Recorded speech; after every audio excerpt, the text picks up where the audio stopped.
wingi dolan endi Bu? Ayo dodolan ora? Yo. Ning gembira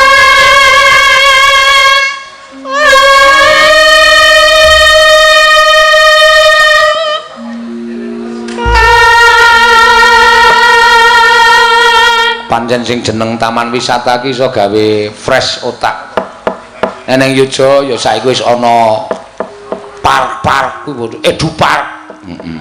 Cinduadi Park. Wah, dolanane werna-werna. Ning wis semanten sing melegenda ora kaya Mbiraloka.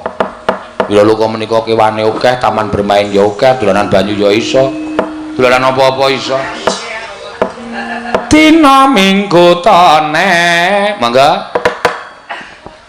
Kajai Ana ontane monya-monya apa-apa ana banyulane pengen jajan sak daerah kuciwa cacing muda-mudi asik lancar ke Mak.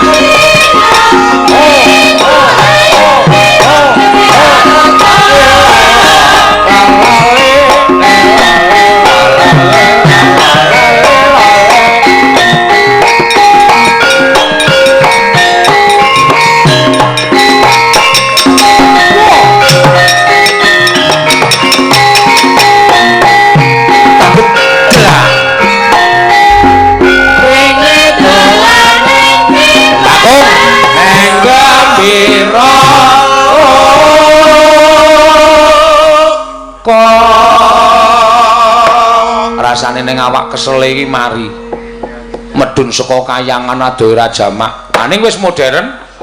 Kayangan ki saiki ana lift. Medun meng kari curut wis tekan Karangka Dempel. Monggo dipun lajengaken ibu-ibu, monggo. Minggu tone Gajahe ana ate ana unyu-unyu sasakewan apa-apa pengen rawon kanggo lampir jajan kate ratu jiwa cancile muda-mudi sing tilas bocah pisan pino iku ayo neng gembira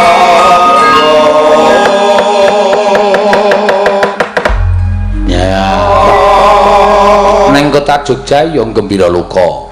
Mulai wonten ing Laladan Kidul Bantul minggah wonten ing mudi Imogiri ya wah saiki pirang-pirang hutan pinus Mbecici Mecicil lan sak piturutipun kabeh taman wisata Batu Langit Awan lan sak piturute diawang-awang wis werna-werna ting tlecek ning daerah kono kae mriki ya wah Parang Tritis ning Parang Tritis kurang lega Parang Kusuma.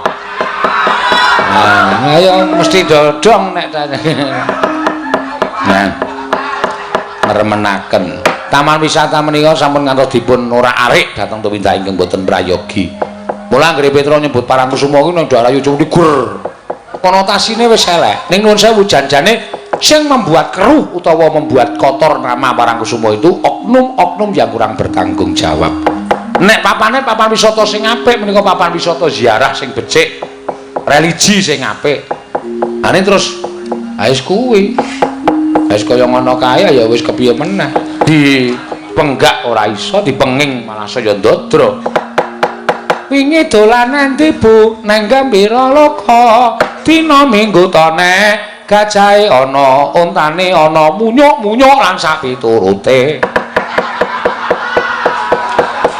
Ambane tak omongke kabeh engko ndak juwarei. Coba Ibu Waranggana tanpa gamelan. Ngusir rasa adem ki semangat. Aja dienggo adem. Adem teko dirasake iki nek tok rasake saya menggigil saya mbegil. Nek adem teko nempuh awak batinmu ora adem, ora adem, ora adem. Engko ora suwe-suwe jengkerut. Pokoke dilawan. Iki menempa raga. Ya tenan. Ya semangat. Wingi dolan endi, Bu? Nang kembi dimangsuli dhewe penabuh leren kabeh. Iramane sing sesek ngundak kademen 1 2 3 ya. Wingi dolan endi Mas nang kembi ralaka dina Minggu tone gajahe ana ondane ana punya ana sasar kewahan apa-apa ana pengen prahon ana bandulane ana pengen jajan cekake raku jiwa cah cilik mudah-mudahan lan jiwaku capisan dina Minggu ayo ning kembi ralaka. Ambakno sing ngubah ming lambe ning peredaran darah dadi lancar.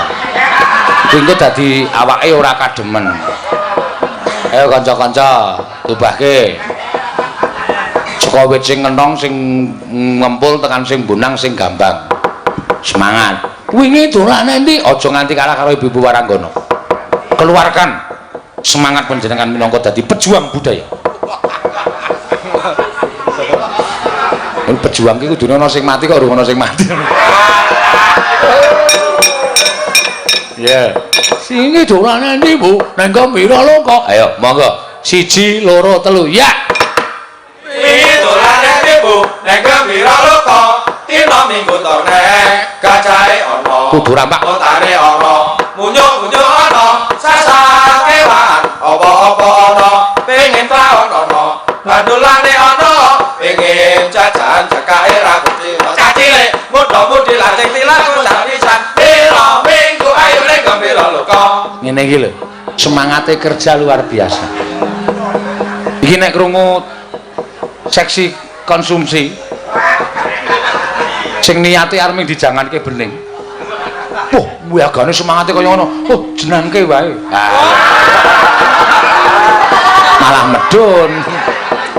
Cilaka lah. Ya. Mangga dipun pameraken warga Ploso mriki kekompakanipun para Ibu Waranggono lan Ibu Waranggono lan para bapak-bapak pradonga. Anggenipun sampun kempal pinten-pinten taun ngetutake Petruk tanpa dirasa jelek.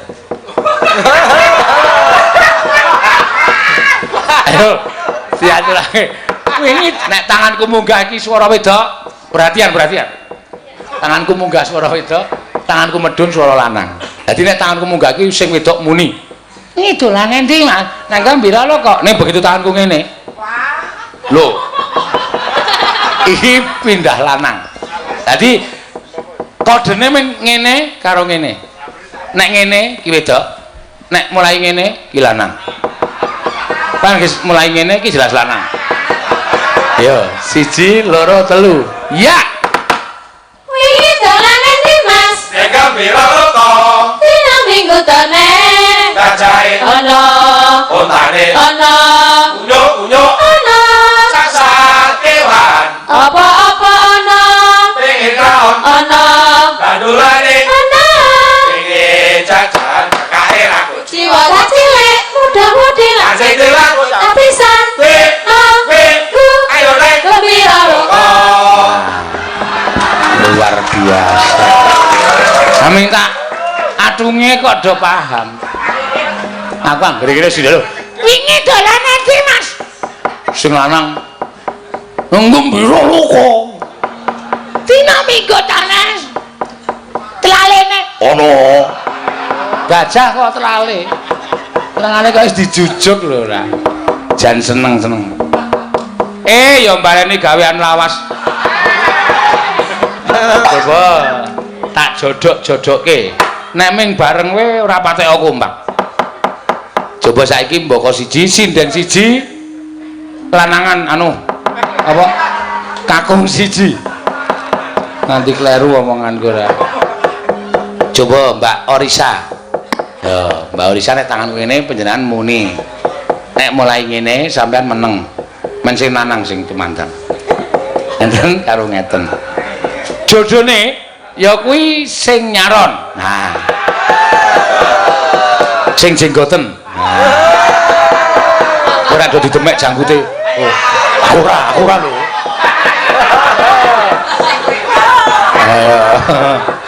Tak jodokke men saya grengseng. Ameng liwat omahe kok ambruk. Ya. Ya witekno piye wis. Kareng kanca-kanca iki senengane do paten-patenan. Iki mau ana sing disekait lho iki mau.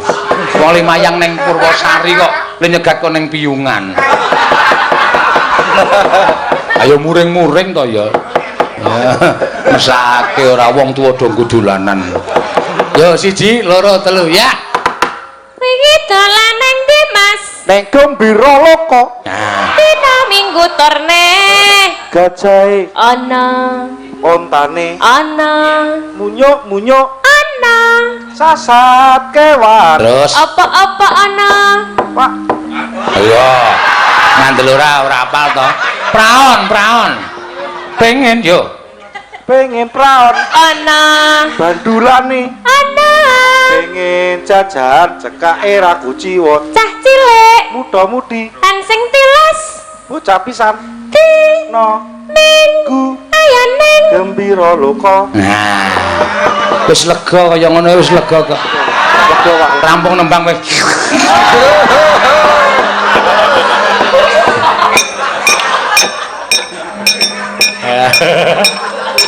Ya, ayo. Gentenan saiki. Ayo Tatin karo sing ngenong, sing ngenong ngarepe woh. Arep mantu. Ya syukur alhamdulillah. Le izin setengah sasi. Kok jam di tanggal 1 tanggal 15 Juli iki ora mangkat bayangan arep persiapan mantu. Oh. Ambo apa par tandangi dhewe saja. Kok nganti le izin setengah sasi. Mula tak tari wayangan ora nek arep wayangan ya aku tak leprehi 2 minggu sadurunge. Dadi kula le mantu setengah sasi wis izin aku le ramayang 2 minggu ming tanggo mayang sambatan. Dengese cuk. Ayo Jo. Karo Pras anu kok Prastiwi. Tatin. Wingi dolan endi Mas? No, ya ten yo, ya. Wingi dolan nang ndi Mas? Neng Gembira Loka. Kok sing bener larase iki. Ah, narik mic. Wingenane narik mic sing ditarik mondolane kancane. Ayo Jono, Yung. Yo baleni jiro lu ya. Neng Gembira. Usik. Men wiwitan saka ngarep sik, yo. Wingi dolan nang ndi Mas? Neng Gembira Loka. Dina Minggu torne. Gajahe Ana. Terus munyuke untane sik. Gajahe ana, untane ngono. ontane Ana. munyuk Kowe. Iki kurang ajar ya. Oh, karo piyai sepuh kok. Kae iki udu munyo. Lutung. Wah, jane parat ora. Rusak tak jenengane. Jajare. Ayo, Mbak, sapa jeneng iki? Oh, Mbak Ayu. Ya, karo sing rebab. Ora. Kok karo sapa lek ngomong iki? Mbak Ayu karo sorry Ken. Nah. Ayo Ken, coba. Ya. Mik. Ken. Ikon kok malah cengenges ora. Iki wis mumet. Sing semangat. Cek ngono. Cek.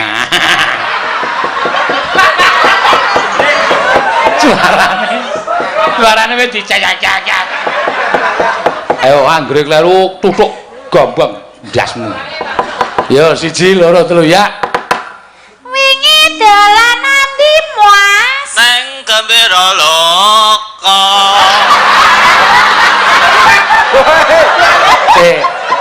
Ane wiyaga iki ora kabeh iso nembang kok. Ya kowe kadang kala nadane ya blero. Ngene. Wingi dolanan ndi Mas? Kowe muni neng gembira loka ora cengkok dhewe kok. Neng gembira loka. Kuwi tembang apa? Neng gembira loka. Yo jajal sik. Neng gembira loka. Neng gembira loka. Ngene. Neng gembira loka. Wah pisan kas. Neng gembira loka. Loka. Loka. Loka. Loka. Nah. Iki nek nganti entek jame perkara ngurusi kowe tak ajar kowe. Neng gembira loka ora medun lho. Neng gembira loka ora. Neng gembira loka. Ha wis gong kuwi jenenge. Kok munyuke barang ora melu kuwi. Wis ngono. Yo. Areni Mbak Ayu, yo anggere kleru wak jangkae saka kene. 1 2 3 ya. Wingi dolanan ndi Mas? Yo. Neng gembira loka. Loka. Loka. Nah, terus. Nah, terus. Weh. Sing terus ki aku wae. Dina ya. Dina minggu tene. Ya. Gajahe Ana. ontane. Ana. Munyuk-munyuk. Ana. Sasat kewan. Apa-apa ana. Pengen prawan. Praon. Kalau pengen prawan, Pak. Apa dong? Praon kok prawan. Pengen prawan. Ana. Bandusane. Bandulan. Bandosa nggo ngurungi kowe iki apa? Bandulane. Bandulane. Ana. Yes. Pengen. Pengen. Pengen. Pengen. Pengen. Jajan. Jajan. Yo. Cekake ra kuciwa. Katok.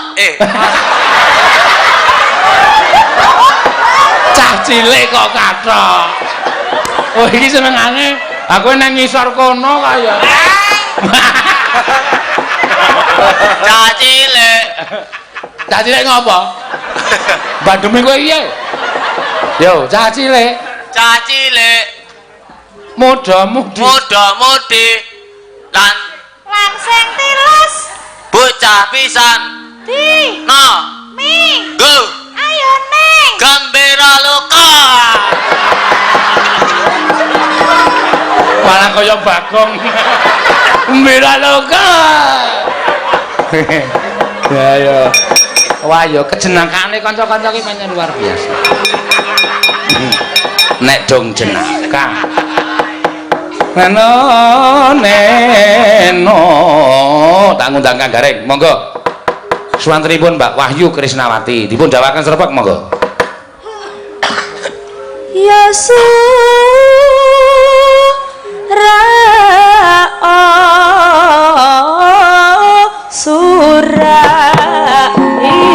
iyo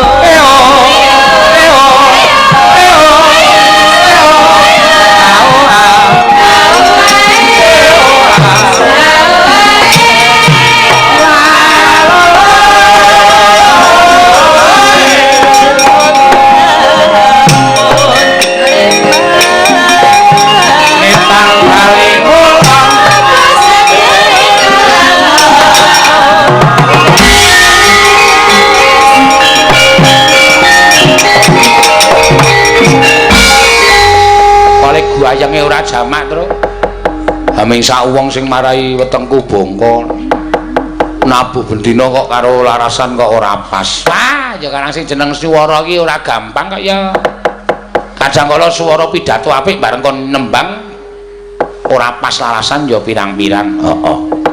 Merti dusun ploso ya kaya sore mau kowe wis protes terbebani terus nek semayang awake dhewe terus esuk diharapkan puluh wetu ki cukul mati tikel awake dhewe sing merasa terbebani ya Sing apik ya dirabuk. Ha iya ya pancen bener ngono kuwi. Kacang ya dirabuk. Arep ming tela ming apa jenenge nunggu banyu sithik wae ya tetep kudu disirami. Ha iya, men supaya tukule apik. Iya. Syukur gelem mengawinke silang. Waduh. Ngawinke silang. Heeh. Upama kawin silang duwe tomat dikawinke karo rambut. Dadine rambutan. Ya ora iso gong kuwi arah anak kuwi ora. Ngene lho.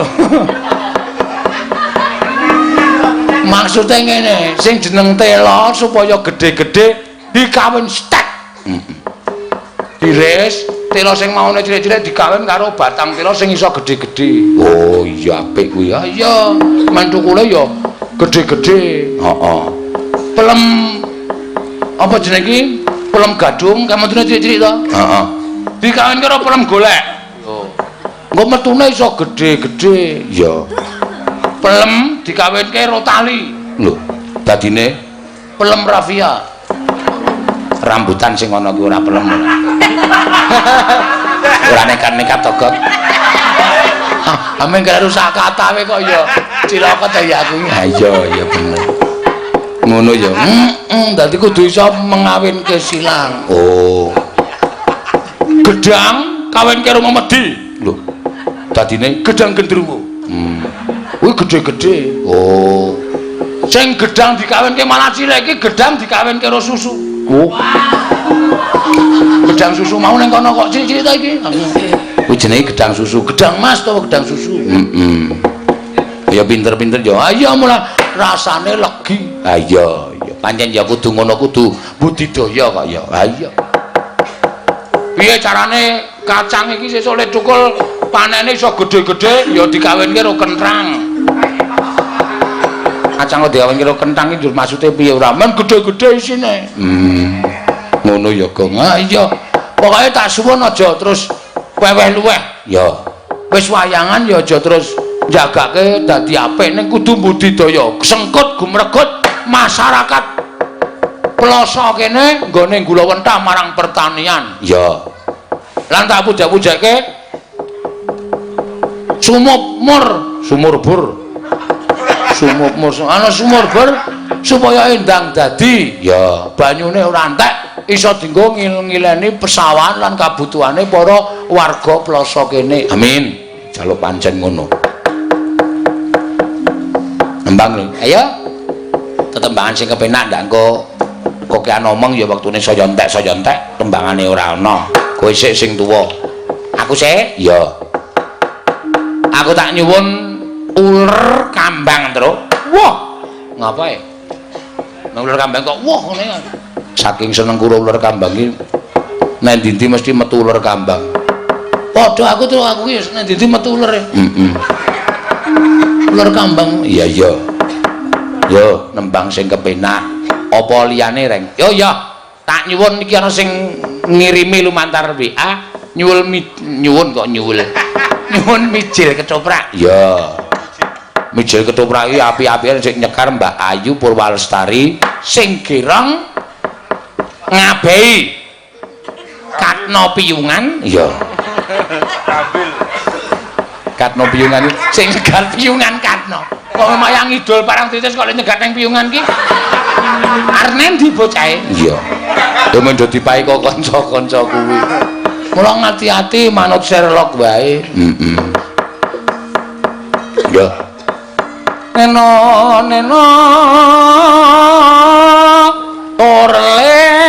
torleng wayah apa iki santina rambut tung. Apa kuwi? Kendang. Oh. Kendang ki nek tangane dingenan iki, sonen mak trek.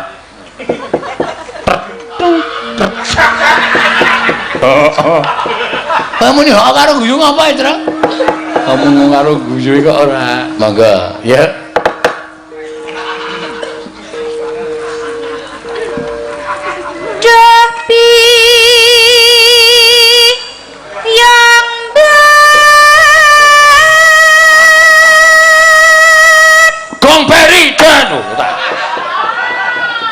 Biar kowe. Get-geti. Nek sikile kesleo meneh. Nganggo ikrak meneh. Nganggo ikrak mesti nganggo topi ya. Ha iya. Nganggo laken. Monggo.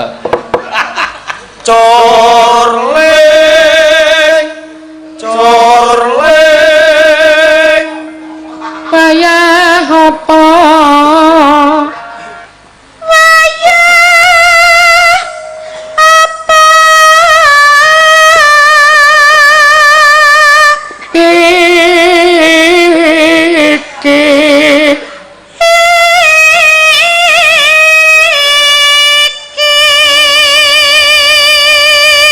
Ya santinan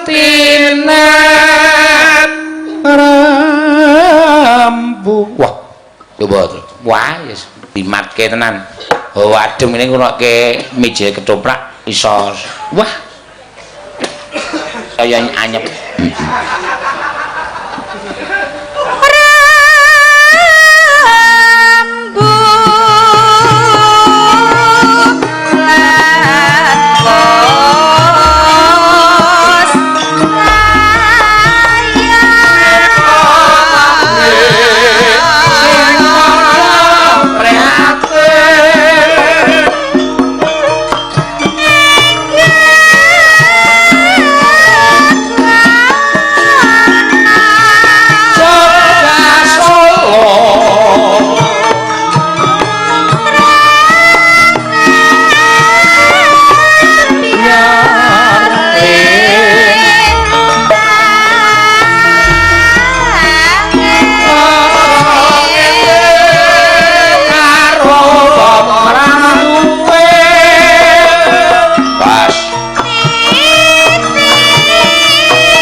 Sedyane kelakon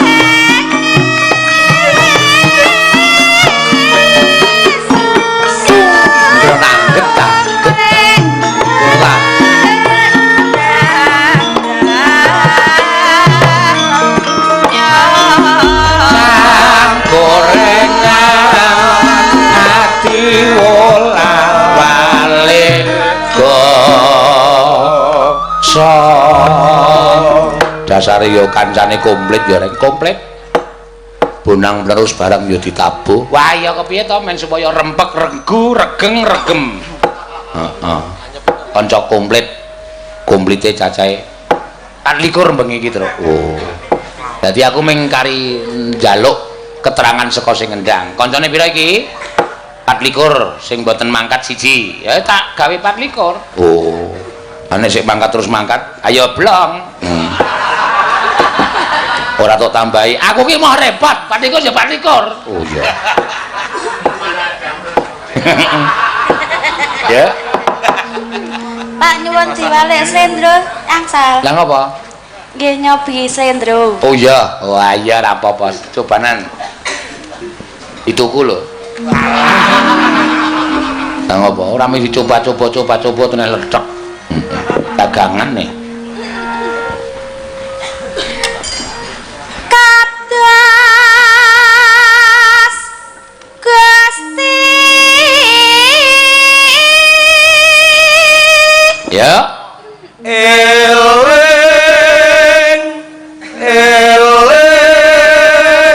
mijil ketoprak slendro sampun tengah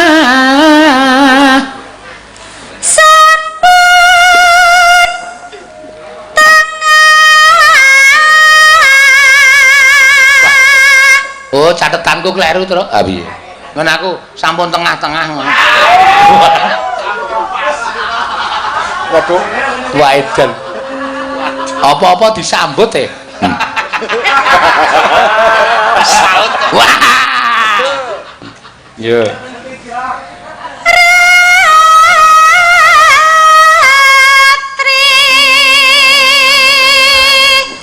Sing eling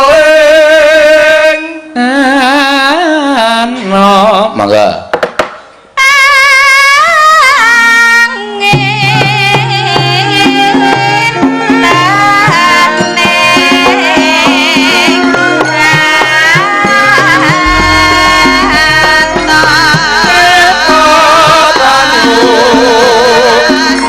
aja gawe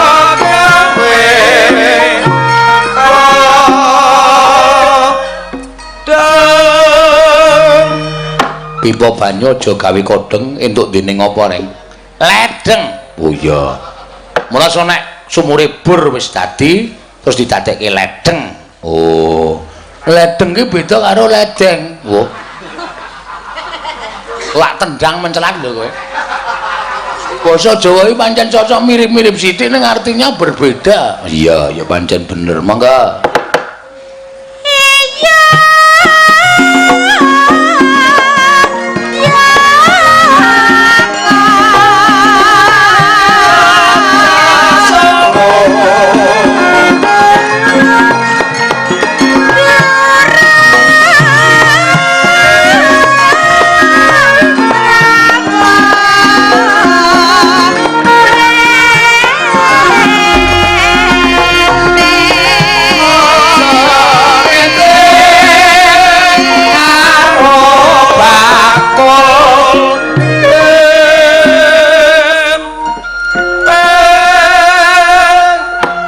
Aja ngece bakul apa, Gong? Aja ngece karo tatin. Lho kok karo tatin? Bakul tempe? Sak gebleke. Ha iya.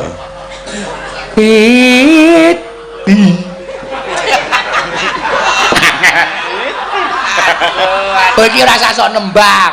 Wong iki larasan ora petuk kok. Titi-titi apa?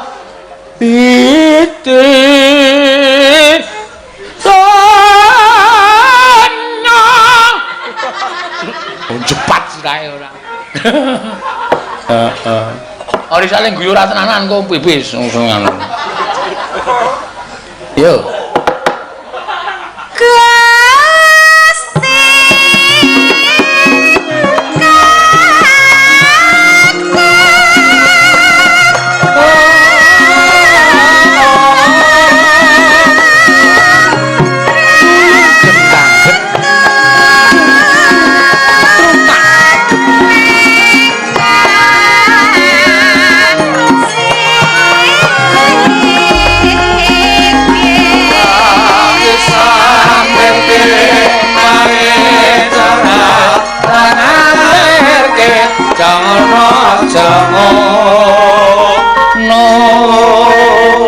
Nek biasane tembang pelok iki terus dislendroke ya rada kaku ya, Tru. Ha iya.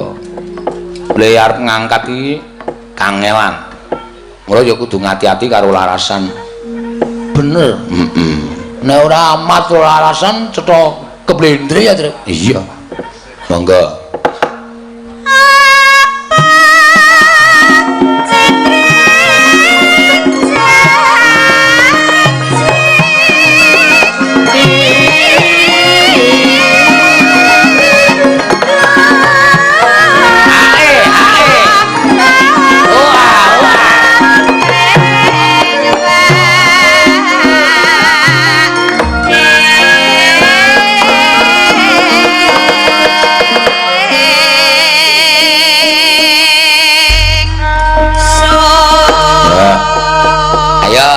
Wis nembang ya kuwi mijil ketoprak saka pelok dadi slendro. Oh iya. Areng ngaturke apa, Tru? Apa iso nyaingi tetembanganku? Aku tak nyuwun suarane Mbak Rido. Rido Irama. Ya. Iki men nyuara apa? Ha nyuara menungso apa? Nyuara apa kowe iki? Iya, maksude tembange apa? Aja diarani ndak bocahe minder. Heeh. Men sakarepe dheke. Sing diapali apa, sing di sinau apa, men pol ning ngetokke swara. Men pol ning ngetokke. Swara. Ayo. Monggo. Ngaturaken menapa dan wis nyobi bajing loncat nggih Pak. Hah? Bajing loncat. Edan, yaene wis golek garangan lho. Ben mboten adem. Nah ya. Ajajar kuwi wis adem rasane.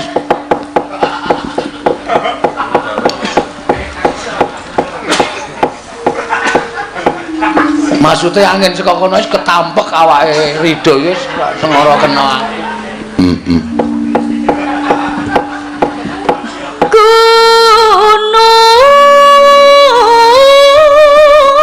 Buat ganggu kapungkur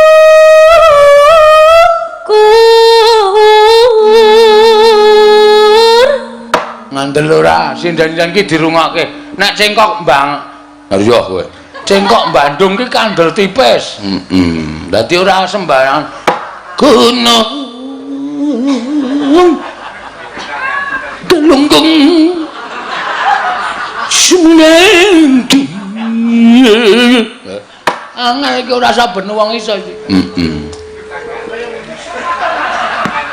Gunung Sumedangkan tunjang. Edan. Gunung Galunggung. Kita suka ora. Sing ketok ya Gunung Merapi, Gunung Merbabu. Heeh, sing ketok ki Gunung Merapu karo Merbabi.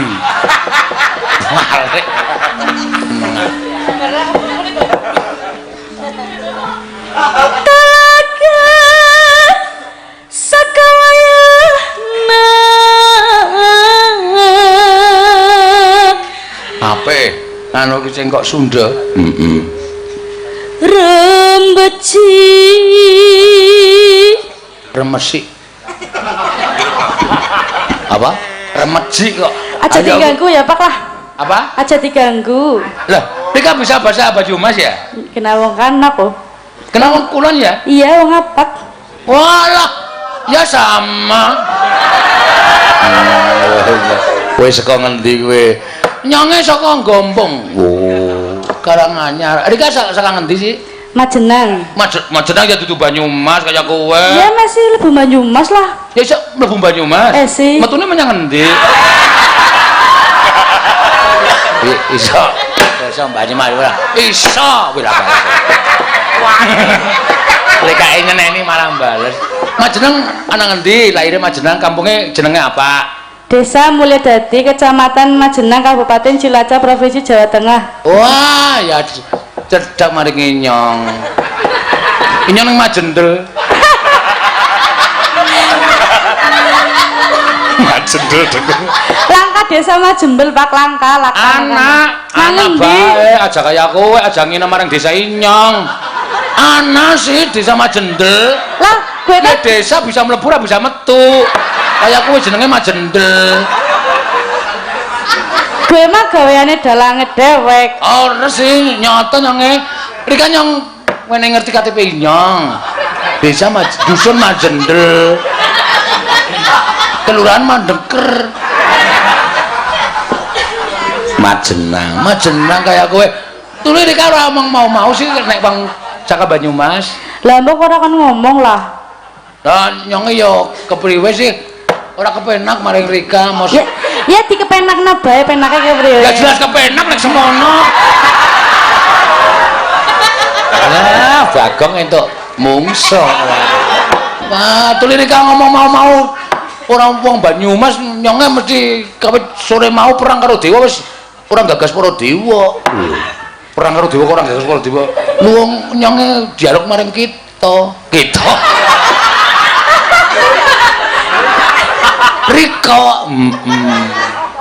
Bapaknya ya saka Banyumas. Iya. Ibunya ya saka Kana. Iya. Ya ampun. Nang kene wis pirang tahun sih kok isih basa Jawa lan basa Banyumas isih apik kaya kowe. Nang kene ya wis 4 tahun, Pak. Dulu wis nikah durung. Arep lah ngesuk. Besok arep nikah. Iya. Dulu dibatalna bae rasane. Iya, betul. Arep rabi kok dibatano iki arepe piye? Rika mengejar karir disin. Disin. Lah iya, kono iki nek dhisik iki disin kok dong guyu. Rika ngoyak karir disin bae, aja kesusu rabi kaya kowe. Kan arep rabi ora ya arep ngesuk-ngesuke mbok kapan Pak maksude ora ngesuk-ngesuk ora. Oh maksudnya isih suwe. Ya iyalah kepriwe sih Rika lah kaya ora ngerti lah Jan. Lho Rika ngomongnya maring inyong kan mengko arep rabi ngesuk iki yang ngesuk kuwi. Rika rabi aja kaya kuwi aja kesusu lah. Isih enom aja kesusu rabi. Udah ngesuk kiye ngesuke maning. Wah kaya kowe bolu.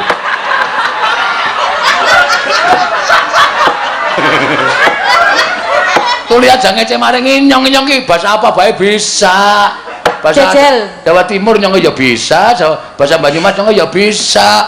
Sing jeneng dalang ya kudu iso menguasai bahasangan dengan dipapan. Tuli nek pentas ning Banyumas ya bahasa Banyumas kaya kowe. Jajal siki copalang artine apa? Nyong ora seneng jajan, nyong seneng serius. Ya nek arep serius dijajal disit. Aduh. Romo dewaku. Wah, Rikane ngomong ceplos-ceplos ya. Tanpa tede ngaling-ngaling kayak kowe. Nyong gemeter omongan Rika. Mosok kon jajal, terus nek ora dirabi ya Rika sih rugi. Terus nak suara Rika.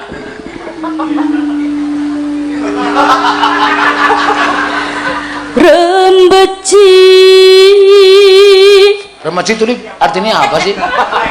Gemericik. Oh banyu. Iya. Kayak gue.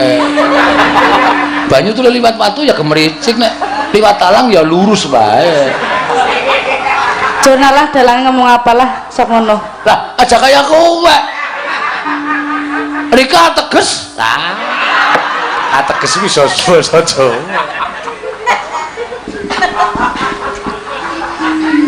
Di tengah leuweung. Nah, nyong seneng. Kayak kowe nyong seneng di tengah-tengah nyong seneng. Di tengah laut. Hah? Di tengah laut gelem apa kowe? Ya aja sih klelep nyonge. Iya. Klelep nyonge ora bisa batang. Betang. Junjunan. Kok sambil usung-usung terus. Junjunan Pak, ya Allah. Ini ngusung-ngusung. Ya nyonge krungune junjungan sih kayak Junjunan gue kekasih, pujaan hati artine. kayak kowe. Kekasih. Jarane bahasa apa pinter. Kekasih pujaan tahe. Hati. Anjir setan ora. Lah nyonge ora ngerti kayak kowe ya kudu diartekna sih. Bagong ki wangun basa Banyumas ki ming dukai kaya kowe. Kayak kiye, kayak kue anake kopak lah Jan. Apa? Anak akeh basane. Kayak kiye kena, kayak gue kena, kayak kiye kena. Terus nama jeneng apa? Kayak apa? Kayak kiye. Kayak giye. Iya. Oh, kayak giye nek Majenang. Iya. Nek Banyumas kayak kowe. Oh. Dadi kayak kowe kabeh ora ono panganan liyane, ora ono telo, ora ono apa-apa kayak kowe kabeh. Ulah pundumun kasungkur. Nggih, nyonge asring ngrungokake apa kalimat kayak kowe tuli ulah pundung tu disungkur. Sing bener sing kepriwe? Ulah pundung mun kasungkur. Oh, Ulah pundung mun kasungkur wah dalange budek. Ulah pundung mun kasungkur. Inyong Lalambulan. Iki pemain bal-balan. Inyong, piye takon maring Rika sing bener ulah pundung tu disungkur apa ulah apa? Ulah pundung mun kasungkur. Mun kasungkur sing bener sing kepriwe nyonge takon ora masalah nyonge budek. Oh, kasungkur. Mun kasungkur. Iya. Tuli kapan-kapan Rika dolane Majendel ya. Majendel ngene. Omahe nyong. Apa mau majendol? Majendel. Majendel. Desane Inyong Majendel, omah Inyong, ki omah Inyong, ki omah Unyong. Dadi Inyong sama Inyong bertetangga. Ulah sungkan tedi teyang. Apa kiai suaranya ya? Apa ya? Mecano gelas Inyong. Tukang ladene melu-melu ngamuk ya lah. Iya sih kayak kowe. Ki tanggar nang Majenang ya. Kayak Apa? ki siki kudune mentu apa ya kowe Pak sama soto ya. Tuto mentu soto kayak kowe Pak. Apa? Angger metu teh, mentu teh. Oh, terus nang Majengan, Iya. Majengan. Nang Majenang kayak kowe nek ana metune soto terus do muni tutu. Iya, angger metu jeruk tujer. Kiye. Kiye.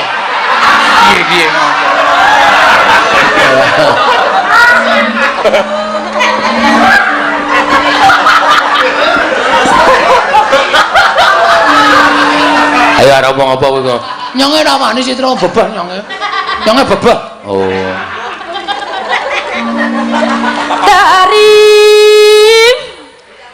Tarim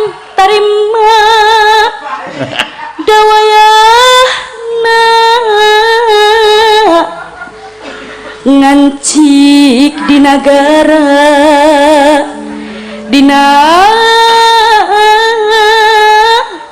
Sunda. Ya tuli anak sinden apik-apik sacara Sunda rika ora ngomong-ngomong maring Nyong. Nyong ora ngerti kaya Gong.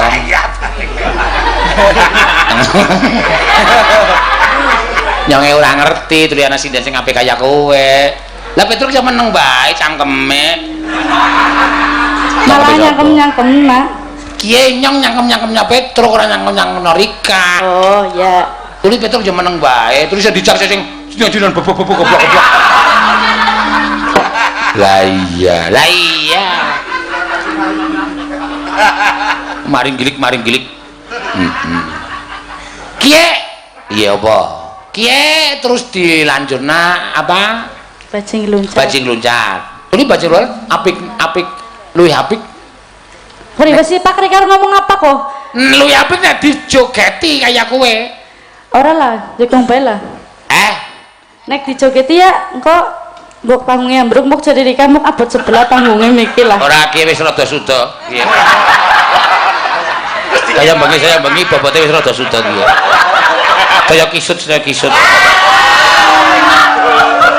Sing kisut nggone dalange. Sing kandha sapa? Aja ngawur.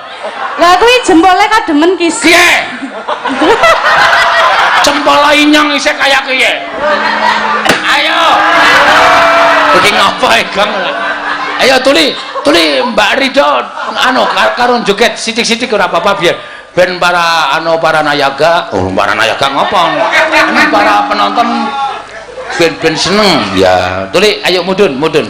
Temenan? Tasnya aja dibuka kayak kowe. Mengko sikile nyemplung tas.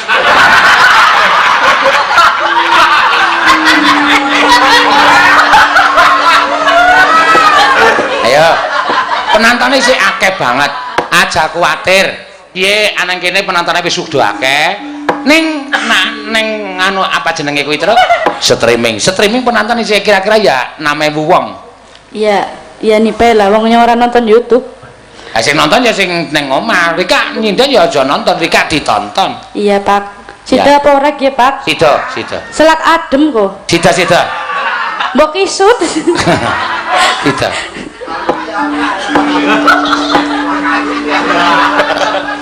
Ya guys. Alon-alon. Tuli Rika isih kenyok kaya wis duwe anak loro ya. Lha Pak? Kaya isih perawan tapi isih kaya wis duwe anak loro sih. Gak dijajal si perawan nang ora.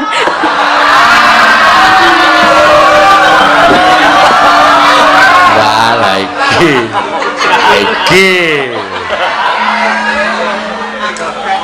Piye Gong meneng wae Gong. Engko nyang mune si prawan rika ora percaya. Percaya.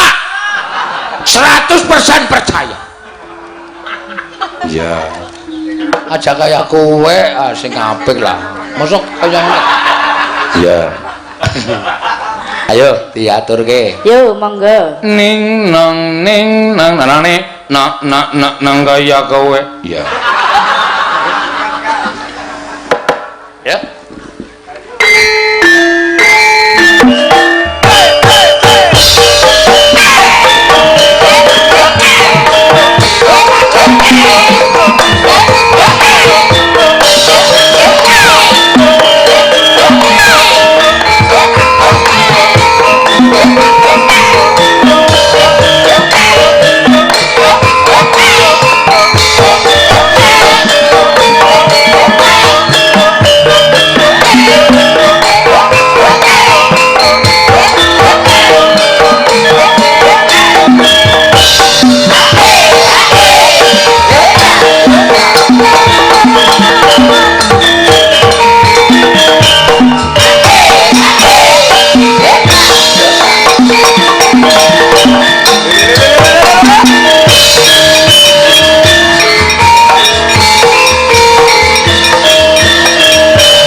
Goleki nang ndi-ndi bola anakku joget nang kono.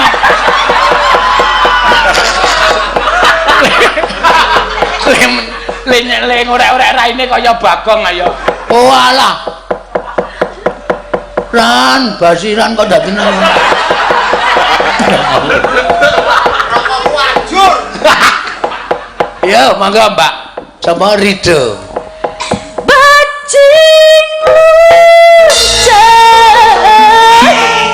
Bajing aduh bapak seno aduh kepriwe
Nih Rika ora sportif. Urung maksud karo garape, Pak. Beda-beda. Garape kiye gamelan ya? Iya. Oh iya. Pimpira-pimpirane kan urung ngerti. Besok makane kiye. Makane kiye piye? Makane kiye supaya gede. Ngesuk Rika melu latihan maring kanca-kanca kiye pada latihan ning omahe Nyong. Rika teka ya. Ya. Ya latihane Selasa Rika teka Setu. Luar ngopo. Latihannya ngerti Setu kalau dalang ngetok ya. Ya, kiye sih? Ya aja kaya kue bolu. Heeh lah.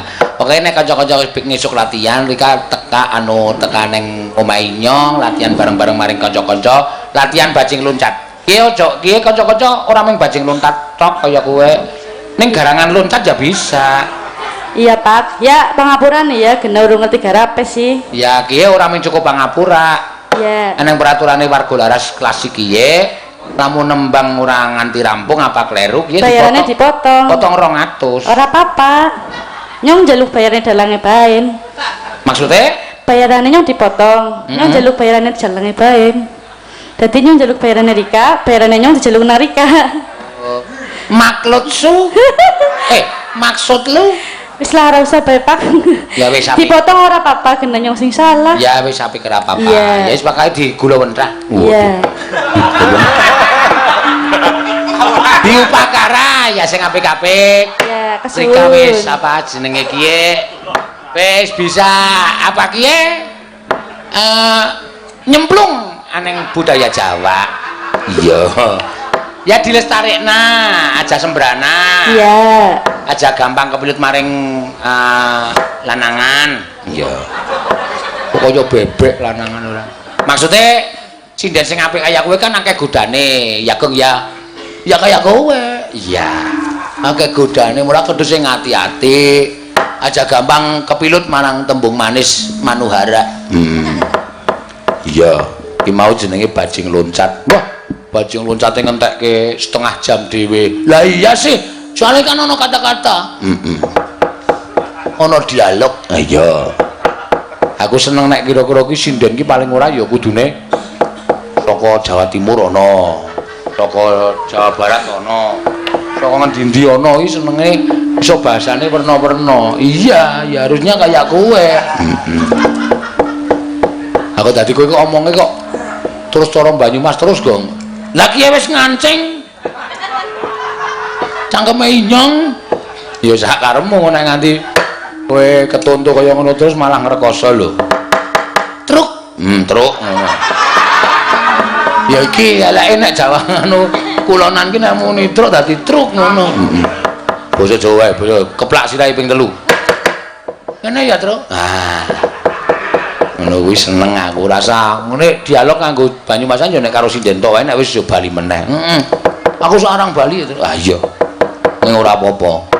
Yo di cukupke. Waduh.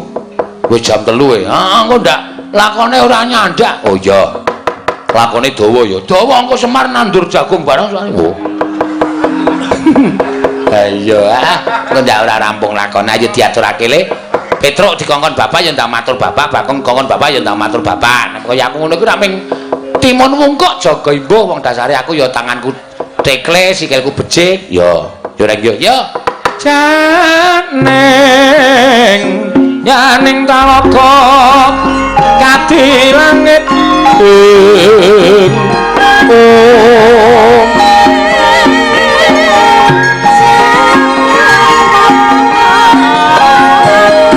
Mambang panpasulan pamaneka lintang toya kusumayana sumawur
nalika den prayitna semuriris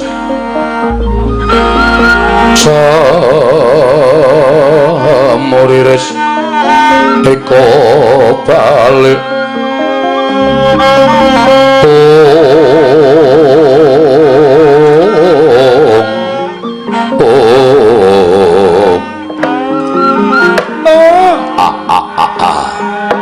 legegekugek sadulita mel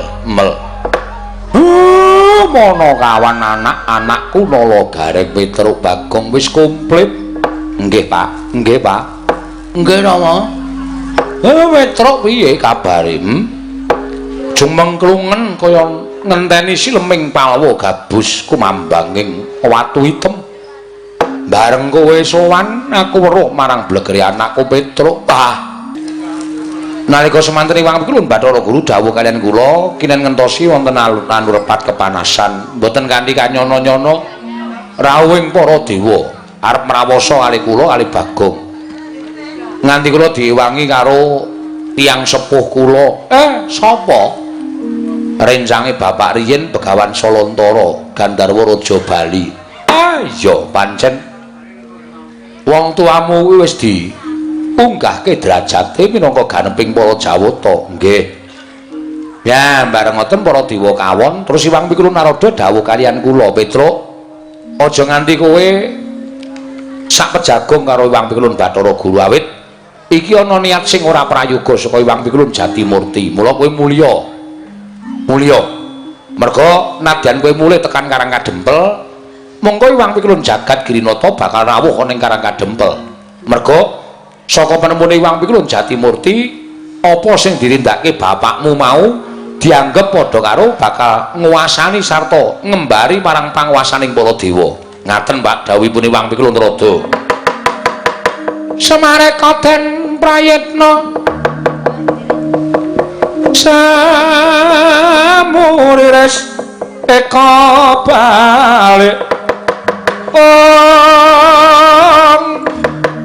Titiyani Gandayani Trisanya Purnama sasi gilar-gilaran ing tengah latar milang lintang Bima Sekti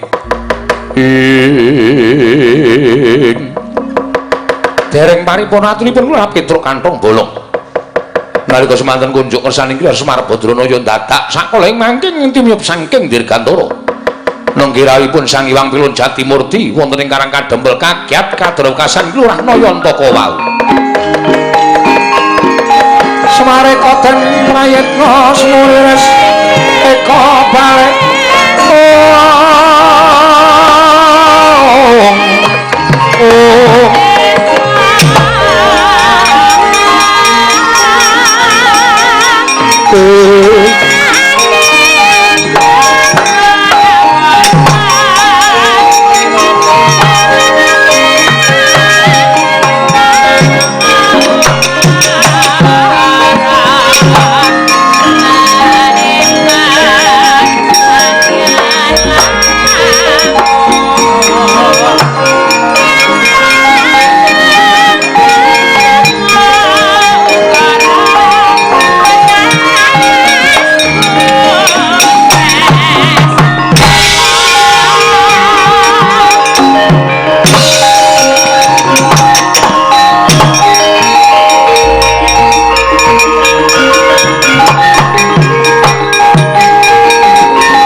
Pandhita kang nyare wangsit pindha kumbang ngajaping tawang susuh angin ngendi nggone Manik Maya inggih Kakang Ismaya kula ingkang sowan lah kok bener ature Petruk durung rampung Petruk ngene matur kelawan aku yen to Hyang Pikulun Bathara Guru ya isi Manik Maya bakale rawuh ning Karang Kadempel. Padha slamet Manik Maya. Pinayunganing kawidadan sowan kula Kakang Ismaya. Kula ngaturaken sembah kula kunjuk. Iya tak tampa. Eneng apa? Ha? Apa kowe nglarapake penjaluke kakangmu? Apa kowe ngaturake apa sing wis ndak aturake lumantar Petruk kantong bolong? Kakang Ismaya, sowan kula wonten ing Karang Kadempel, sayekti namung badhe nanting dhateng penggalih ndika Kakang. Nanting bab apa? Menawi Kakang semunipun boten trimah kula menika dados nalindraning para Jawata. Tuwin Kakang Ismaya badhe kepengin lenggah dampar wonten ing Sela Kandawaru Binangun. Kula aturi prasaja kemawon boten kanthi sarana kados mekaten kayiwangan dipun orak-arik dening Petruk menapa dene Bagong ing atasipun namung jalma wantah tur dasaripun derajatipun namung kawula teka wantun nyamah dhateng asmaning kadewatan langkung-langkung Kakang Ismaya menika prisa bilih Sekar Klempertangga Jiwalan Sekar Jambu Dipa Nirmala menika upamiya dawah sak mangke boten dawah wonten ing Madyapada krana menika kewajibanipun para Jawata. Teka Kakang Ismaya anggenipun sampun alampah dados titah sewantah badhe nyuwun Sekar Pertangga Jiwalan Dipa Nirmala menika mengku suraos kados pundi? Sami kemawon Kakang Ismaya menika ngasuraken derajating kadewatan, sami kemawon Kakang Ismaya menika badhe ngasuraken dhateng kalendranipun ingkang rayipun Manikmaya. Kanthi cara mekaten kula mboten narimakaken ing atasipun namung badhe mangun desa kemawon teka kanthi syarat srana ingkang asalipun saking kayiwangan menika mboten sagedipun tampi kanthi nalar kamanungsan ingkang ganep. Kakang Ismaya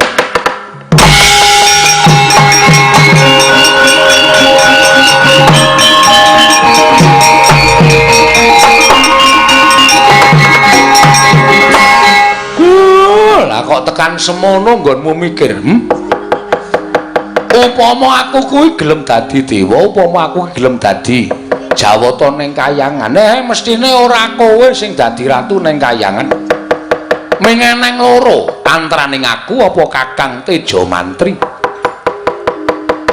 ning kowe mesti pendak-pendak ngluputke dulurmu tuwa pendak-pendak ngluputke aku niatku rak mung kepengin bangun desa.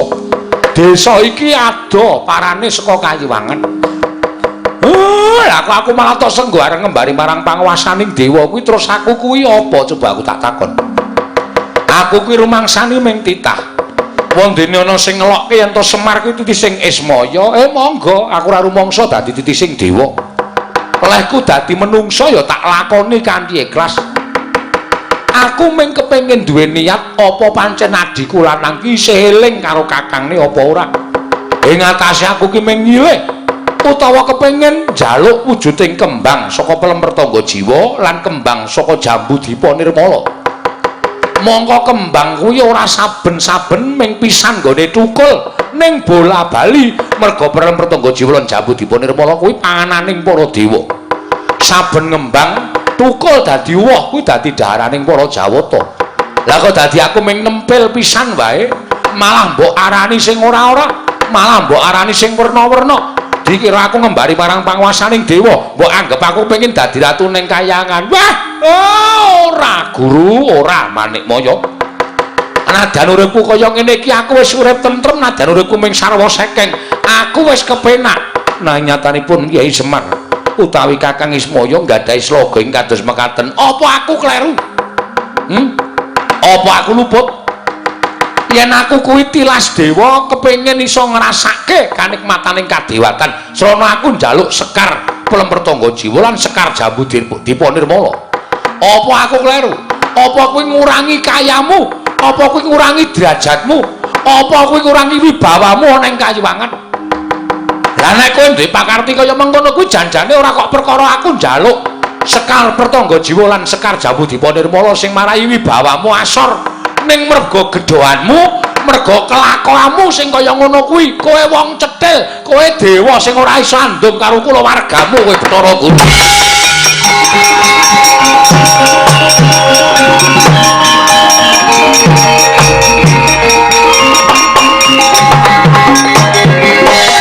Ora sandadak kokian gunem tanpa guna. Niatmu piye? Kakang Ismaya aku mung kari manut. Apa pancen kudu taker marus mulang tatu? Wah. Lah kok kaya ngono ucapmu. Kowe karo aku ki sedulur lho. Kowe ki adikku. Ya nadyan derajate beda.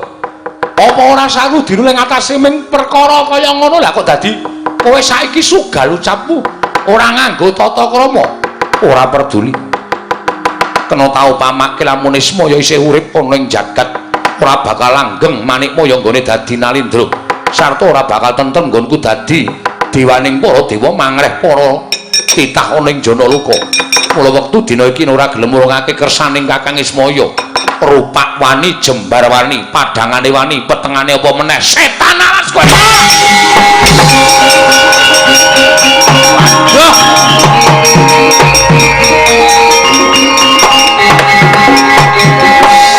Bapak iki biasane sabar kaya dadi kaya ngono ya, Tru. Wah, kok Bathara Guru kok diuncali sikil untung iso endo.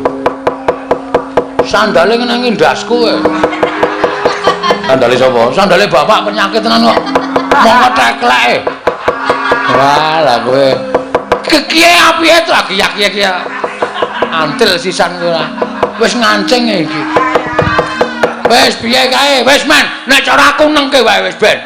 Wis kok menang sapa? Didelok sisan tru. Bathara Guru karo Semar iki digdaya sapa? Nek digdaya Semar, kowe karo aku gleleng tru. Ha wis karepmu go. Ayo.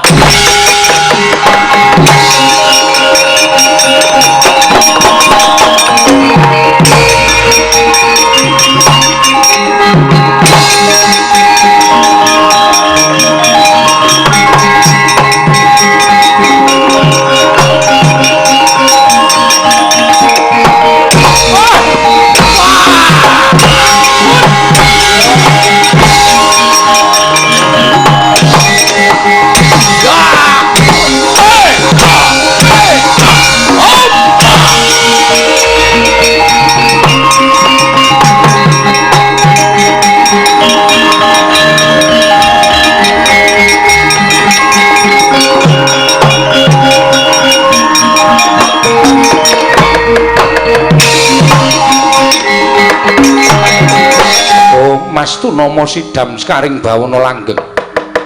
Mula ta mula kayiwangan hawa panas ingkang kagila-gila. Jebul Manikmaya nerak pacak nerajang perbatang. Ismaya ora bisa meper mubal babaling kanemurkan. Putulun.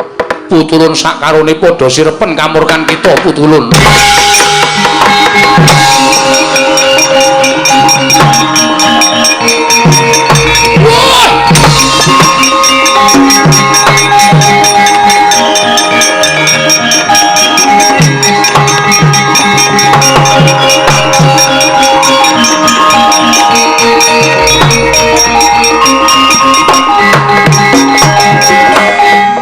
Manikmaya, nggih wonten dawuh Pukulun. Ismaya, kula ingkang mestine sira kuwi tinemu werda. Nggih.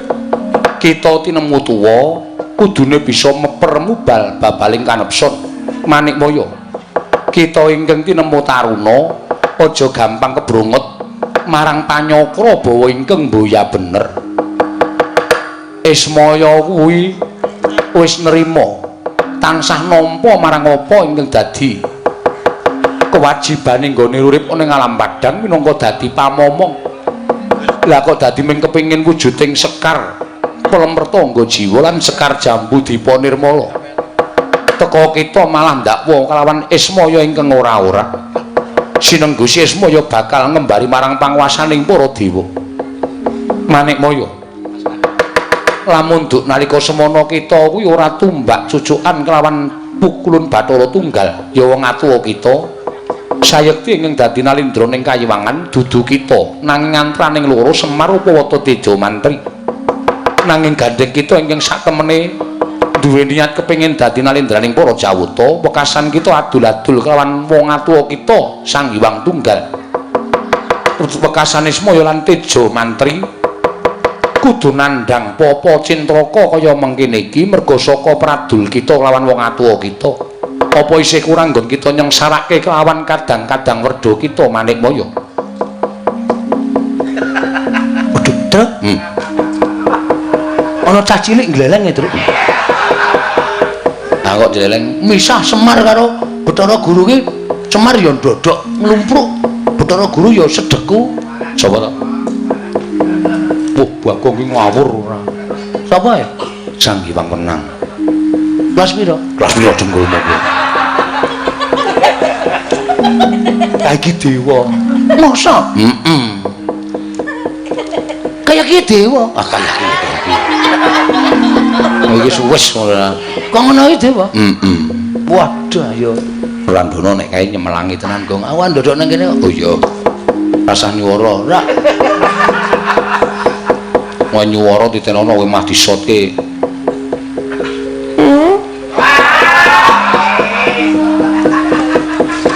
Bagong iki pancen setan ora.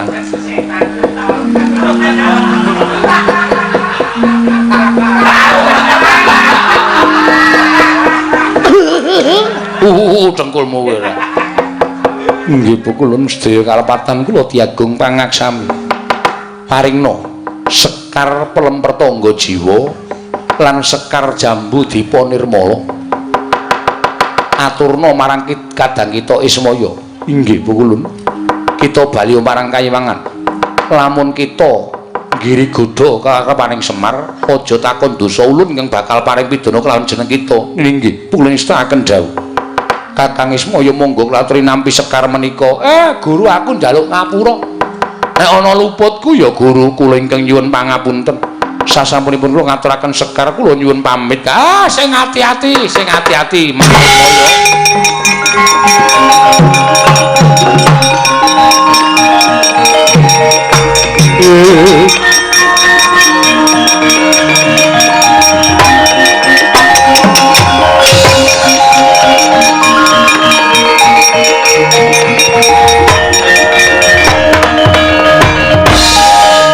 Ismaya, kula wonten dawuh. Nyata nadyan wujud drajating Panakawan nanging kita lantip panggraitane. Teka kita bisa weruh kelan kahanan ingkang saknyatane. Nggih. Sekar Pelemper Tangga Jiwa lan Sekar Jambu Dipa Nirmala. Iki krana uncating dewaning Buga Sang Hyang Pikulun Bathari Sri. Ingkang mapan lan cumandha ana ing Kayiwangan dina samengko wis kundur marang Praja ing Ngamarta. Mugi-mugi sageta mandi ngendikanipun Hyang Ibu kula nasih prana.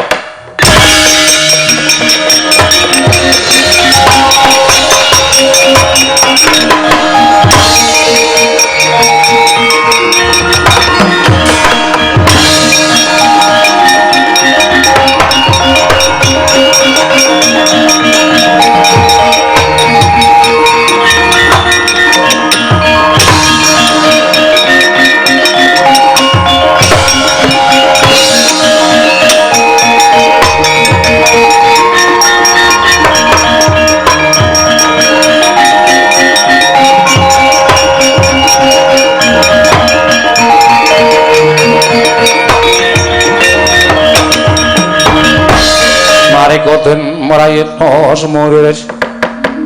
semurire seka balik titiyane Kakang Semar. Aku ingkang sowan. Matur nuwun, Den.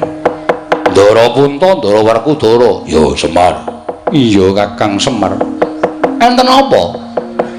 Kabar sing tak tampa Kakang Semar bakal mbangun desa. Nggih. Apa pancen bener mengkono? Nggih, leres. Malah niki pun kula wiwiti srana kula wis entuk syarat srana. Syarat sranane apa Kyai Semar? Wujudipun Sekar Pertangga Jiwa lan Sekar Dipa Nirmala. Kuwi apa Kyai Semar? Niku sesingidanipun Hyang Pikulun Bathari Sri. Dewaning Buga sing sawetawis ninggal Praja Ngamarta ning para Pandhawa boten sami tanggap.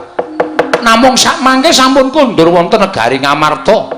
Mengkono Kyai Semar. Nggih. Yen to pancen mengkono aku ngaturake panuringking tanpa pepindhan Kyai Semar. Ya.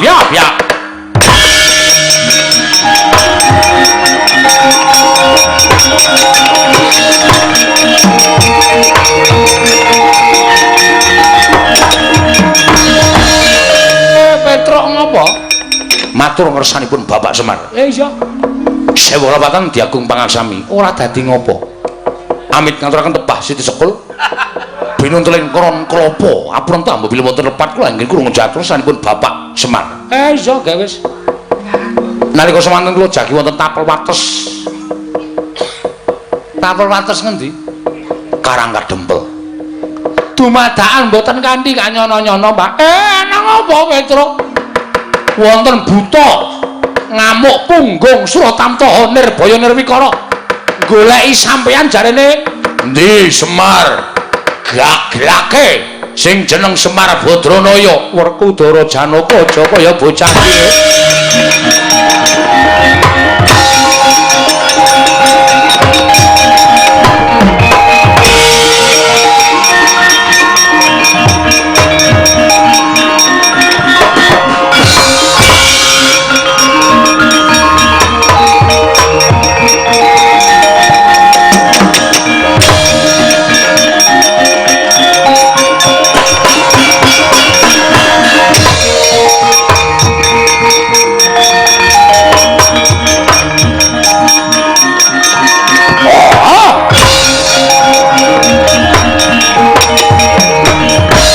Kunjang kancing langit kelap-lapaton lerkin sanging risang mawe gandrung ladala sapa Raden Janaka peranganing Pandhawa kowe sapa Degya kala jajal werka ya ana wigati apa dawing dewa kudu mangan daginge Semar pecah siramu. Ayo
kok asline kaya udu buta to kan.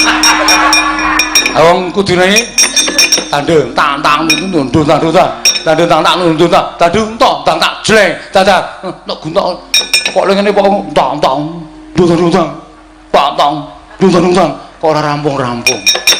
Kaya ora ngerti budaya. Kaya ora ngerti jem-jeman. Oh, ranjake Semar ora.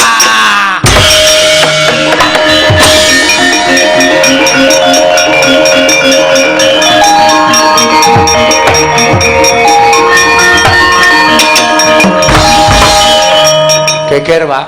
Oh, iya. Ndara Werkudara Janaka kalah. Ayo. Pak. Oh, iya. Ndara Janaka karo Ndara Werkudara kalah. Terus iki mungsuhe sapa? Butane gedhe banget. Ngamuk gulung-gulung kaya ngono sawah Tegal rusak kabeh. Wah. Ham.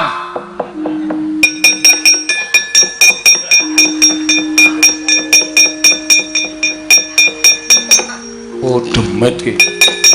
Turu to.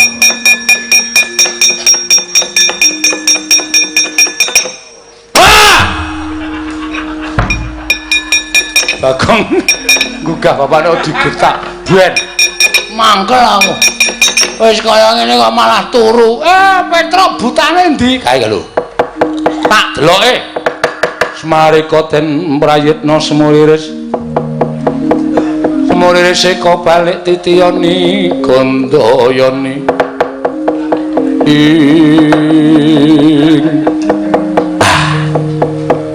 Buta kae ora galak. Ndara Werkudara dicokot Durjana kok dicokot ora galak iki. Kae mungsuhe Sinuwun Puntadewa. Terus Sinuwun Puntadewa kon nyembah buta kae.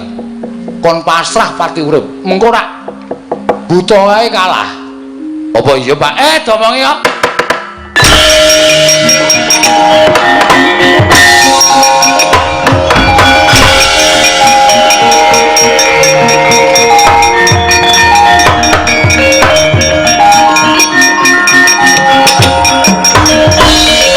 Dawi bapak, iya Petruk piye?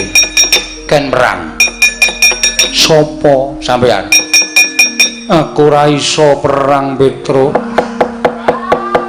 Sampean mboten perang ming cukup lenggah, terus buta nika ngamuk disembah. Aku nggih, pun gawe selak adem banget iki. Angine mabus wonten wateng balung mak cekot-cekot-cekot. Bisa kacak-kacak men gawe.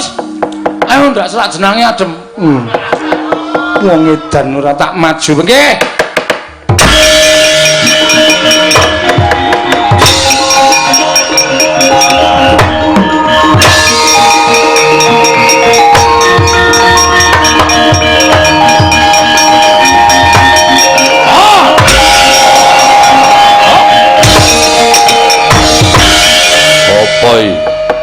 Prabu Puntadewa, kowe sapa? Aku Jajal Werka. Jajal Werka? Iya. Ayo ndi Semar Badranaya. Tak cekel bakal tanggo ganjel isi ning wadukku. Jajal Werka yen to pancen arep mateni kelawan Semar. Ternyatane Semar kuwi Pandhawa kuwi dimong dening Kyai Semar yen to Pandhawa kelangan Kakang Semar pepes bayu kang tapis ora bakal duwe kekuatan mula tinimbang Semar ingkang tekaning pati aluwung Puntadewa sakadang ingkang mbok sirnakake ikhlas karo nyawamu ora ikhlas sebab apa mapan lak gagrak dadi isen-isen ning wadukku namung sadurunge kepareng aku ngaturake sembahku marang panjenenganing Sinuwun Prabu Jajal Werka. Iya ming sampeyan ingkang bisa nyuwargake kelawan patining Puntadewa Sinuwun. Waduh mati aku.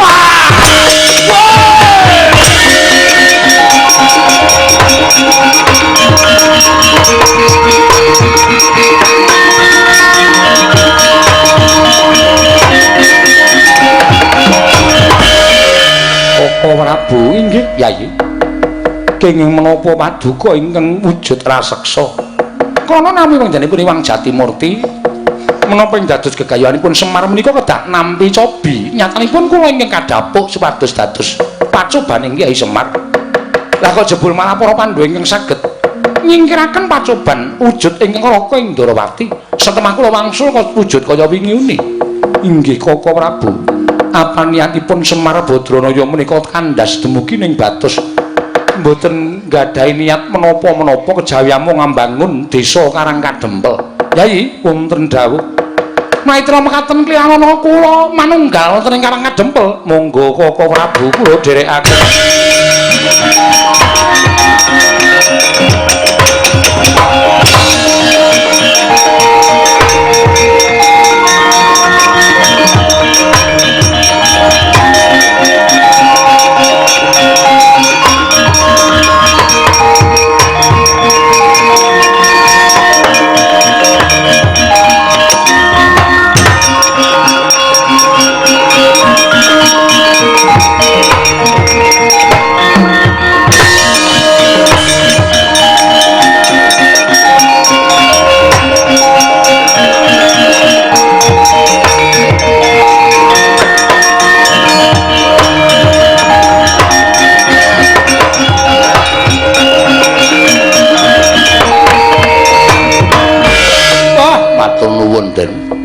Dene ndara-ndara kula sampun sami ngestreni anggen kula miwiti mbangun Desa Karangkadempel. Iya Kyai Semar.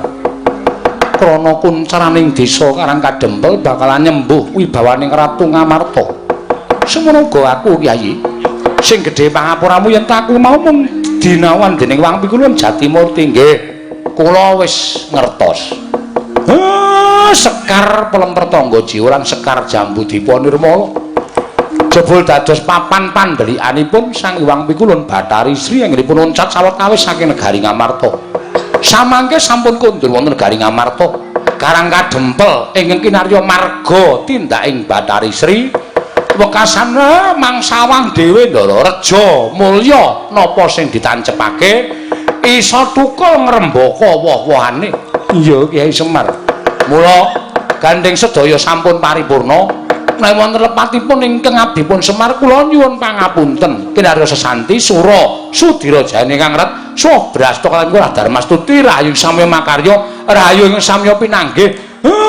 Kula nyuwun pangapunten nek enten lepat kula pribadi lan kanca-kanca anggenipun atur pasugatan dalu menika Ndara.